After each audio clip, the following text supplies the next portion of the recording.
right now I do want to get to something I was excited to talk about, and a question I genuinely wanted to ask you fellas. And that question is, in Pride of Detroit, Jeremy Reisman, they posted an article about it. Which Detroit Lion on day 3 this past season, or this past draft, day 3 pick, so you have Miles Frasier, you have Ahmed Hassan, Dan Jackson, Dominic Lovett. Okay, those 4 players. Which day 3 pick has the best chance to succeed throughout his career? I'm not talking about not this year year. 1. Okay. Yeah, I'm talking about through their career. Which player do you either from the looking at the player and you're like, this guy's good, or B, maybe a role he could step into and be really good for a while? Miles Frasier, Ahmed Hassan, Dan Jackson, Dominic Lovett. So can we all agree here? We're just going to take off. I love them. Love both of them. Dan Jackson and Dominic Lovett. No. Well, Jeremy went with Dan Jackson. That was his pick. Just fun. Yeah. He went with Dan Jackson. Go ahead, Boone. I agree with your statement, Boone. But Jeremy. Wow. Shout out Jeremy, man. That's bold. I do got to go read it then.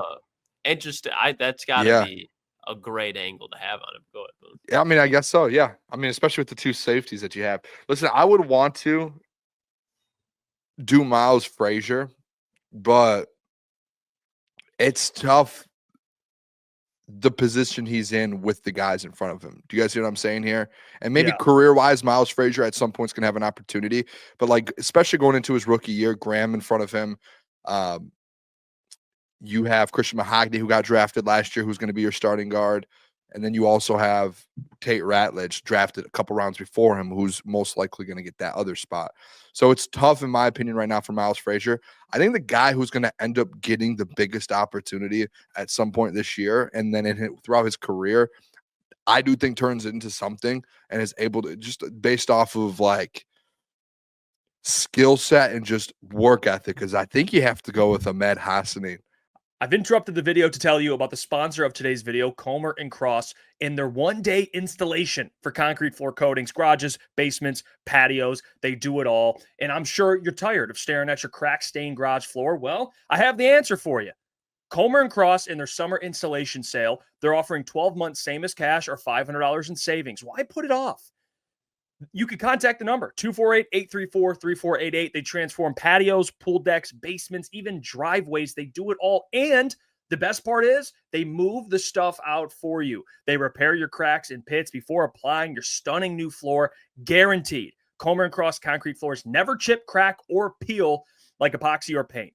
Again, you could call the number, 248-834-3488, or you can book your free estimate at comercross.com.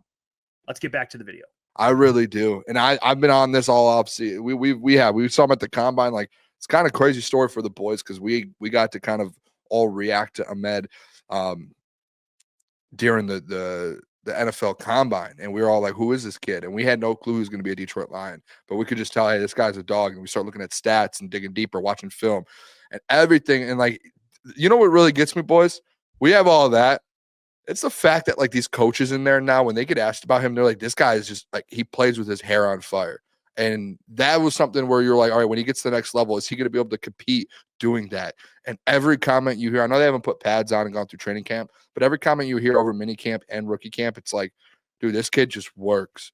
And I'm a believer, especially in the NFL, if you have the skill set and the size and you work like that, you're going to make it. Like that's what it takes. Like, I think that's the third part. Like, I think you could have the skills and the size all you want, and you're not going to make it if you don't work. Jamarcus Russell. I'm not. I throw that like that. You can have all the skills you want. You can be that big. You can be everything you want. If you're not willing to work and put that in, you're not going to do anything. And I think Ahmed has that. And I think he's going to get in a position at some point this season to where he's going to be able to get on the field, especially with the injuries you've seen in the D line. And Marcus Davenport probably not going to play a full season. Knock on wood. Hopefully he does.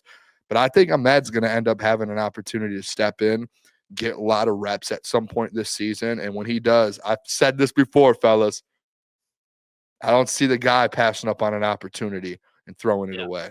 When he gets his opportunity, that's one of those guys you look out there, and we're going to be streaming, and we're going to be sitting there, and you're going to see him run on the field, and just out of nowhere, you're going to see a sack and be like, what number was that? That's Ahmed Hassan. Come on, Boone. That's the guy. And I'm going to look over at Jeff and say, give me my pizza. Let me have a pizza after he gets his 4th sack of the year. And I truly believe it too, boys. I really do. I think when he gets an opportunity, I think no, obviously not. But yeah, no Za'Darius. But like, even if Za'Darius is out there, I'm still like expect guys to get hurt. I know it sounds bad, but like it's inevitable, and it's inevitable that at some point this season, Ahmed's going to get a run at it, and he's going to have a chance to get to the quarterback. And all I can picture in my head, boys, and it might just be me. All I can picture is just an absolute bull rush coming off the side, straight at like Lamar Jackson, and Lamar being like trying to run, and then just gets blown up by Ahmed Hassan. I don't know what it is. We should Lamar clip that. Jackson gets welcomed to the league by Ahmed Hassan. And reverse it. I don't know. What the just NFL's about Lamar. I get a feeling, and then it feels like, man, you see these stories all the time. It's like you're gonna. Couple years down the line, the people are going to look back and be like, this guy, they got him in the what round? The 5th round or 6th round? Sorry. Yeah. And it's like, no way. Give me Ahmed Hassan. Well, Boone, it's going to be hard for me to follow that up. Are you taking Ahmed too? It's a flip of the coin for me. Okay. There's no flip of the coin. You've got one choice. Listen, Boone. I agree with you 100%. I think Ahmed's going to be a star as far as what he was drafted, as far as a 6th round pick. Like, he's going to develop and I think over exceed by a long shot. I think he's going to be really good, and pretty early in his first couple of years, you're going to see this dude's going to be around in the NFL for a while. But this is why I'm going to say Miles Frasier, okay? Because Miles Frasier, He flipped the coin. I did. That's why it's like that wasn't your original pick. You know it. You adjusted. I respect it. No, but here we go. Stick to your guns. Let's we can agree on the Ahmed thing, but let's hear the case for Miles Frasier, because I think there's a damn good case for it. Miles Frasier coming out of a Power 5 school. This is not saying anything against Ahmed when I bring these points up. Goes to a Power 5 school, plays in, when you talk about offensive lineman, defensive lineman, Big Ten last year, I'll give it to him. Year before, I'll go SEC. And Miles Frasier was at LSU both of those years and did not give up a single sack. And when he was at FIU, you see the versatility that he has at guard and at tackle. So, and his strength is pass protection. When you have Hank Fraley, when you have Penei Sewell, when you have Taylor Decker, Graham Glasgow, all these guys around. I know Frank Ragnow's not there anymore, but a year of just sitting behind and developing as a run blocker for this offense, I think is going to be huge for him.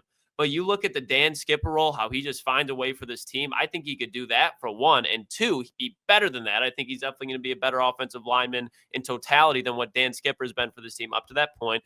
Not dissing Dan Skipper, great role guy, but I think Miles Frasier has more potential. We saw what Brad Holmes did with Christian Mahogany in the 6th round last year, coming out of Boston College.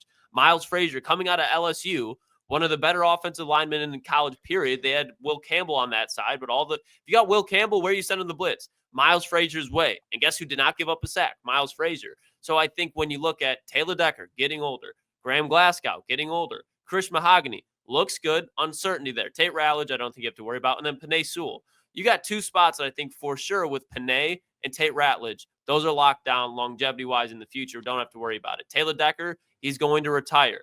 Christian Mahogany, like I bring it up, he looks good, but we don't fully know yet. So if Miles Frasier in a year after development, he's intangibly going to be a little bit ahead of the curve when it comes to Mahogany. He's got a shot where if he cracks this offensive line, when, again, there's going to be injuries too, where if he can make this starting rotation and hold his own, I don't see him giving that up, kind of in the same spot that we're talking about Ahmed. I think Ahmed, when you look at his size and strength and just how he's more polished, I think right away can develop a lot earlier. But with Miles Frasier, the things that he could be ceiling-wise, I think there's a lot of potential for him to be in this line, starting offensive line, down the road. I don't think year one, he's not going to be that type of guy, but if there's an injury in year two and he steps in and starts, I don't see a situation where Miles Frasier just goes in there and shits the bed after what you saw out of him at LSU. Like his tape against Bama. I mean, it's Bama, and Nick Saban might not be there, but Bama's front seven, Jahad Campbell, you look at the guys that are over there, he put on a just film tape where it's just, this guy is ready for the NFL, and I think with the Detroit Lions under Hank Fraley after a year, he'll be good to go. I actually don't. I think the Miles Frasier one's a really good one. That's where I was going to go with it because I knew you would take Ahmed. And I think Ahmed and Miles are the two you have to kind of mention because as much as I love Dan Jackson, I really like Dominic Lovett. I think there's a chance for Dominic Lovett to be a long-time contributor in the NFL because I think he's slept on. But I think what Miles Frasier you spoke about Ahmed. Like, we don't need to. The mentality-wise, he checks all the boxes. I mean, work ethic, size, everything, mentality. He checks all those boxes. So for Ahmed, in terms of his career, that's a good guy to bet on. Miles Frasier is another one to bet on. Hey, what's going on there? It's Jeff Iafrate. Appreciate you for finishing the video. You can check out one of the videos here suggested or show support by commenting, liking, and subscribing. And buy your merchandise, officialctsports.com.